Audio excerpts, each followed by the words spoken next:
This channel does not promote any violent, harmful, or illegal activities.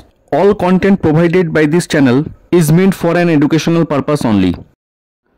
News 18 TV9 ভারতবর্ষের পর এবার opinion pole survey report নিয়ে এলো ABP news C voter.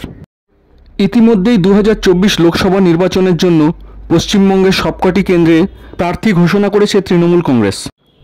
একমাত্র diamond Harbour ছাড়া বাকি 41টি কেন্দ্রের জন্য প্রার্থী ঘোষণা করেছে ভারতীয় জনতা পার্টি। আমাদের আজকের প্রতিবেদনে তুলে ধরা হচ্ছে নিউজ চ্যানেল এবিপি আনন্দে এপ্রিল মাসের 12 তারিখে প্রকাশিত সি ভোটারের সমীক্ষা রিপোর্টটি। প্রথম কেন্দ্র হুগলি। হুগলি জেলার তারকাখচিত এই কেন্দ্রের ভারতীয় জনতা পার্টির প্রার্থী 2019 সালের সাংসদ লকেট চ্যাটার্জি। অন্যদিকে তৃণমূল কংগ্রেসের প্রার্থী দিদি নাম্বার 1 রচনা ব্যানার্জি।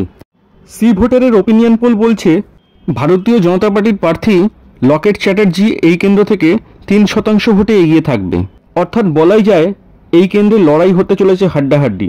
পরবর্তী কেন্দ্র তমলুক।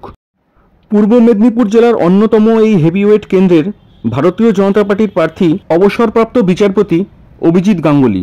অন্যদিকে তৃণমূল কংগ্রেসের প্রার্থী তৃণমূল আইটি সেলের প্রধান দেবাংশু ভট্টাচার্য। এই কেন্দ্রের সিপিআইএম প্রার্থী টিভির পর্দায় পরিচিত মুখ আইনজীবী সায়ন বন্দ্যোপাধ্যায়। সি ভোটারের ওপিনিয়ন পোলের মতে ত্রিমুখী লড়াইয়ের এই কেন্দ্রে বিজেপি প্রার্থী অভিজিৎ গঙ্গোপাধ্যায়ের এগিয়ে থাকার সম্ভাবনা। পরবর্তী আসন পশ্চিম মেদিনীপুর জেলার অন্যতম তারকাখচিত কেন্দ্র মেদিনীপুর। এই কেন্দ্রের ভারতীয় জনতা পার্টির প্রার্থী আসানসোল দক্ষিণ বিধানসভা কেন্দ্রের বিধায়িকা অগ্নিমিত্রা পাল। অন্যদিকে তৃণমূল কংগ্রেসের প্রার্থী মেদিনীপুর বিধানসভা কেন্দ্রের বিধায়িকা জুন মালিয়া। সি ভোটারের সমীক্ষা অনুসারে 2024 লোকসভা নির্বাচনে মেদিনীপুর লোকসভা কেন্দ্র থেকে বিজেপি প্রার্থী অগ্নিমিত্রা পালের এগিয়ে থাকার সম্ভাবনা।